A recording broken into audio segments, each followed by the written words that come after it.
DeckTales. Woohoo! We've already chosen the deck.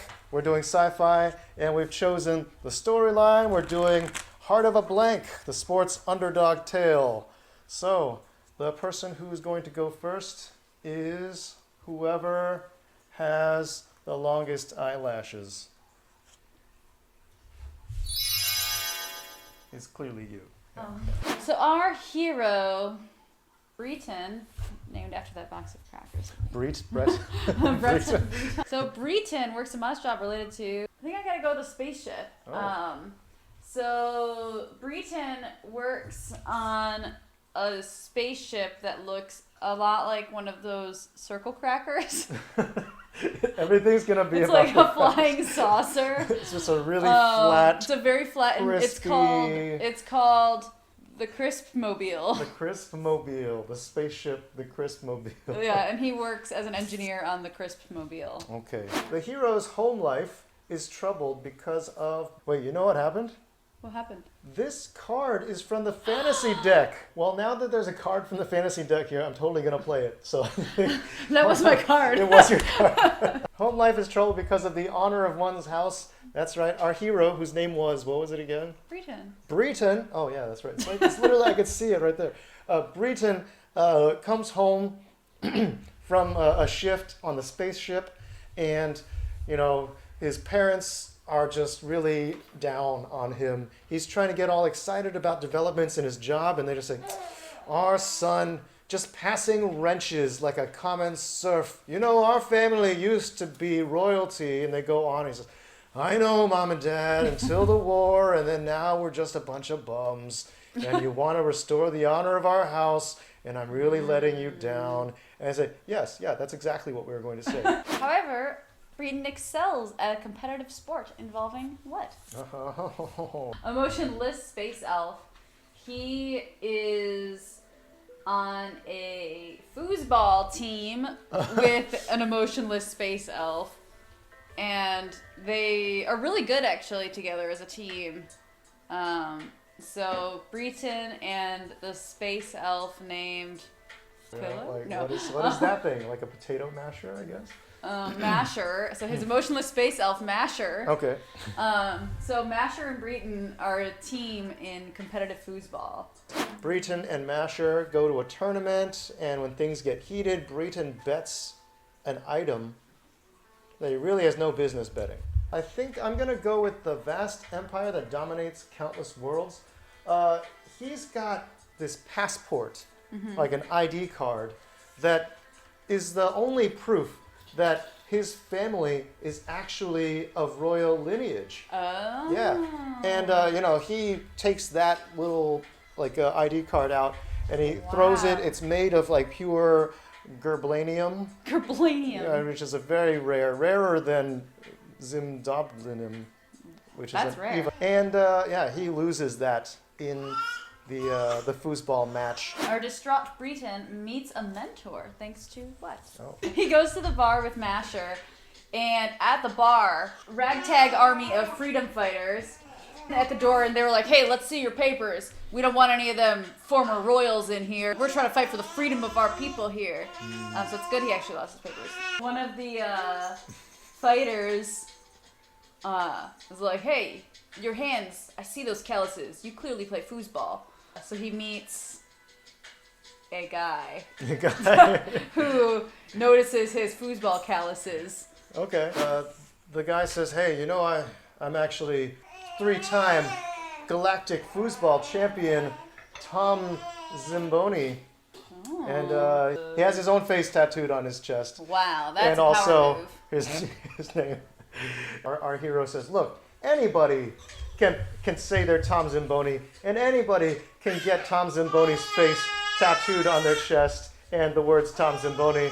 But I know that Tom Zimboni has a brain slug attached to the base of his skull. Oh. And then he turns around and lifts up his little rat tail, and there, sure enough, His rat tail. is a brain slug. And our hero realizes that he's in the presence of greatness. I think somebody wants to join us. Okay. All right. She's like, put me on camera. So, training is unorthodox. It involves what? laser sword duel. Okay. And they, Tom Zimboni attaches little laser swords to each of the little people on the foosball table. Uh-huh. And so if you turn them wrong, you'll accidentally slice the ball in half and you automatically lose. Oh, okay. So, and if you turn them too vigorously, you may cut some of the people in half. You may lose a finger. You may lose a finger. So, I thought you were going to say they have laser sword duels to practice their reflexes. I mean, that makes make more your sense, reflexes a little faster. Yeah. that might make more sense. But, of course, yes, we have tiny laser swords on the foosball guys. The training pays off, and our hero wins back the lost item and something else. Well, let's just go with the artifact. You know, that makes the most sense, I think. All right. So our hero, after having had all this laser sword duel training, heads back to the bar where he lost his passport, and then this time he wagers his very life. He says, like, look, if you beat me this time, I'll leave this planet and never come back. And they said, you know, it's not really worth much to me, but you're on. And of course, he just totally trounces the opposition, gets back his passport, and this bizarre artifact shaped like a tea kettle that is in fact also a tea kettle, but it's tea kettle. It's really advanced and very old. She thought that was funny. She's smiling at you. She liked it. She liked my joke. All right. All right. So our mentor, Tom Zamboni, teaches a philosophical lesson about... I'm going to go with Visitor from the Fifth Dimension. Suddenly his eyes kind of go this weird greenish color. Ooh. And Breton gets really excited and he's like, yo, Masher, I think the Brainslug is taking over. So the Brainslug actually starts speaking through Tom Zamboni, and he is the visitor from the... So the Brainslug is also fifth-dimensional Brainslug. Oh, because in this dimension, it's just a Brainslug. It's just a Brainslug. In its dimension, it's this huge, giant, planet-sized creature, probably. Yeah, so it has it has a kind of hyper-intelligence, and it tells him that in order to win the Galactic Fooseball League, he needs to know himself. Good advice. Yes. So my scene, the hero enters a big contest, the foosball contest, and the prize for this big Galactic Foosball contest has to do with, it's a signed copy of a centerfold from the Planetary Queen's younger days as a risque burlesque model. Wow. Yeah, that's right. They're very rare. If you are caught with it, you'll probably be executed, but it's worth a lot of money. That was my card. On the eve of the contest, there's a tragic event involving what? Replay on emotionless space elf. Oh no, what's going to happen on the eve of the contest, they were practicing using their acrobatic laser swords, and they have a misstep, and all of the fingers on the left hand of the emotionless space elf get cut off, and he emotionlessly says, "Ow." So Masher loses all of his fingers on the eve of the contest, and it's a two-person contest, so they're in trouble now. Yeah, because he can't. I've got a fur baby. Look at my baby. To help the hero, the mentor tells a story about blank. While they're sitting there wondering what they're going to do, Masher is standing there with no fingers saying, "Ow, this hurts. This hurts. This hurts. This hurts." Somebody should probably call 911. Breton is thinking to himself, very selfishly, only about how this impacts the game, their chances of the foosball tournament. Their mentor, whose name I already forgot, Tom Zamboni. Suddenly his eyes go white, and the brain slug once again starts to vibrate. And this time he says, "Hear me. Now I shall give you the secret to success, so that you may overcome even the darkest obstacles." What is it? Once, far in the distant past, there was a group of 7 men of different species, different planets, and they convened on the outer moons of Zindar, and they crafted a plan. Their plan was to create the ultimate game that combined strategy, wit, and reflexes, and most of all, heart and the pure will to win. Wow. They created foosball. Then the lights go out of his eyes, and our hero just kind of nods and says, "Yes, I understand. All we need is will. Nothing else matters. Even fingers don't matter."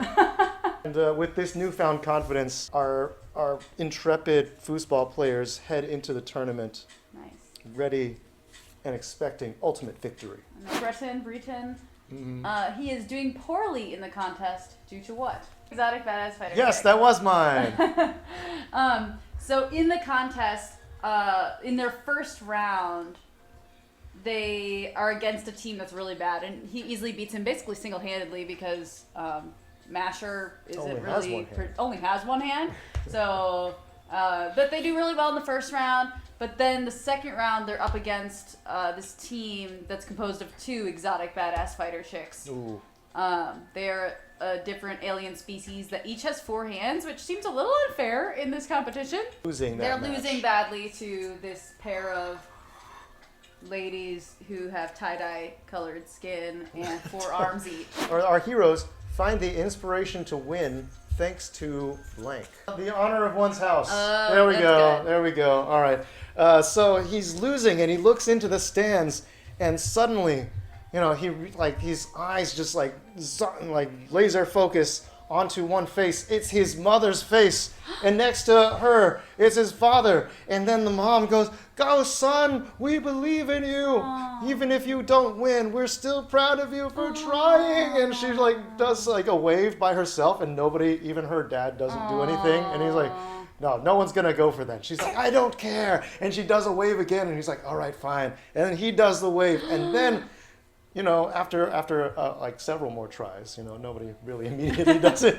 Eventually, the whole row that they're on reluctantly does one wave. And thanks to that, he's able to score the clutch point and win that round against those 2, thus securing the championship. Before we take this last scene, I want to take a moment to appreciate the baby petting a cat. Oh. How do we get this magic on camera? It's on camera. Oh, it is on camera. It's already on camera. Years later, Breton's pupils are training with a child with special powers. A child came to their school, and it was like, his mom was like, "I don't know what to do. He has this weird thing in the back of his neck." And then they're like, "He's a chosen one." That kid shows up, and then the master is like, "That means it's my time to go." And then he kind of fades away. Yeah. Yeah. The end. The end. The end. How many cards do you have? A lot. You chose mine almost every time. So except for when you replayed, pretty much. Yeah, the score is 7-4. So you win a lot. Oh wait, no, and that one was mine too. Okay, so it's 7-5. So it's not so bad. Okay, not so bad. Not bad. All right, so you get to choose your favorite scene. Oh, my favorite narrated scene. by myself. Yeah. I like the addition of the Brainslug and the mentor with a rat tail. Yeah. It gave a very good visual. Okay. I think but I also really like the Bodacious Planetary Queen poster. Because it's a penthouse, but it's got the queen. Yeah, it was a very specific prize. Okay. Yeah, for me, I guess I'd go with the queen. That's my favorite scene. All right, yeah. To think they did all that just for a poster. Just for a that dirty could get him mag. executed. Yeah. That means I'm this week's chosen one. TropeQuest, DeckTales,